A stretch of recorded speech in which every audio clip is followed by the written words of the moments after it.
Alright, YouTube, it's time for Occult Literature video number 86 on Occult Memetics, an extremely important, although short work. I like to keep it brief. If I'm writing, I'm not going to fluff up what could be a 35-page manuscript, as this is, into a 200-page work by throwing in a bunch of filler and semi-related material that nobody really cares about. It's just not going to happen. Link in the description as always to where you can purchase my work on Amazon. Second link to my books blog. I got a bunch of other works available there.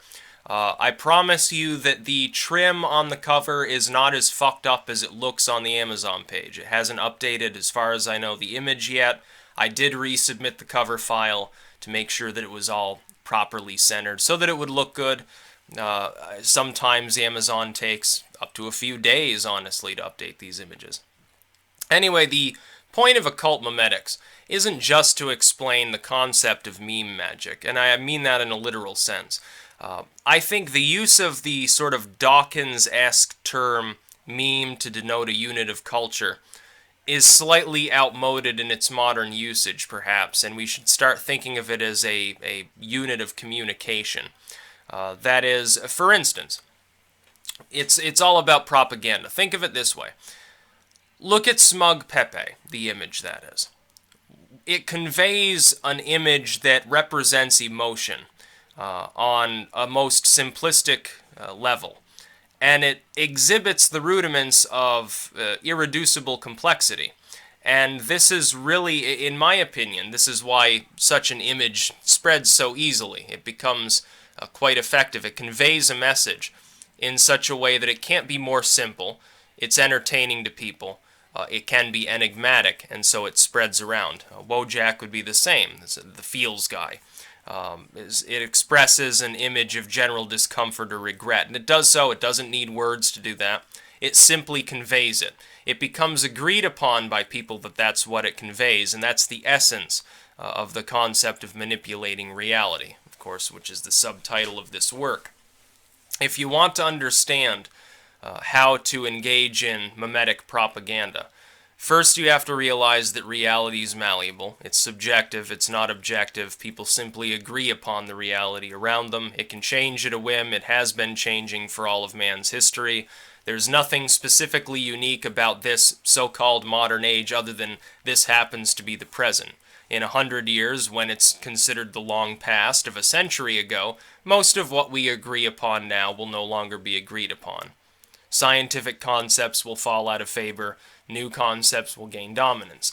Political systems will die. New political systems will rise. Nations will rise and fall. Their borders will change. The essence of good and evil in every culture will be utterly different in 100 years from what it is now. The idea that we've hit some sort of stagnation point, which nothing ever changes forever. If that ever does happen to this world, that's when you get your nuclear war. Because stagnation is literally death. The absence of change kills all cultures. It will kill mankind.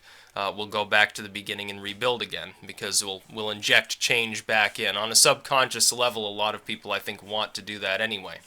Memetics goes well beyond just the internet images. I speak about there have been different epochs in human communication, from the development of the earliest writing systems to the development of what you would consider, for example, think about, when you're thinking about magic, the occult, you're thinking about it in a ritualistic sense. This is sort of a side topic here that I've got to speak of before I get into the epochs of communication.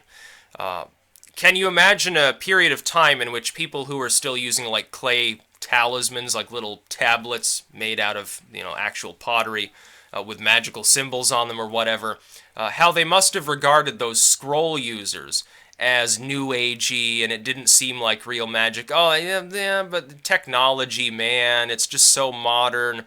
We prefer the old way of doing it. This is how a lot of people within the occult seem to look at the internet, as a vessel of occultism. Now, the different epochs, they continue to progress, and they're progressing faster and faster over time as well. The arrival of the first writing system matters within human communication. Then you get the printing press. All of a sudden, literacy begins to rise. Before that, of course, you get a focus on the concept of literary education, at least for the classes that were supposed to be literate at the time. With the first universities and academies, people that were being trained, usually the clerical class and maybe the upper class, the nobility, maybe the mercantile class, depending on culture, became literate or at least semi-literate, and this expands. Pretty soon the middle class enjoins literacy, and then, centuries later, you get the first populations that are more highly literate, where even the poor have a basic education. This rapidly expanded the ability of thought and communication to evolve, because thought and communication do. They evolve upon a biological principle. It's exactly the same as evolution. There's competition. There's competition in a viral sense almost, or the sense of anything infectious, an infectious life form. It needs hosts to replicate itself, to persist. It mutates over time. Memes do the same thing. Whether it's a meme image or whether it's something else that has gone viral, which I would class with memetics, it's the same thing. Oftentimes it's a form of propaganda. Sometimes it's just nothing more than humor. It's entertainment. You then have the arrival of the first electronic systems. You have like the telegraph, then you have radio, then you have television, then you have the early internet with its decentralized hosting, then you have a further decentralization with social media. With the social media era, of course, virtually anybody can put their thoughts out there. Oftentimes, and I point this out, there's a hierarchy of human understanding as well.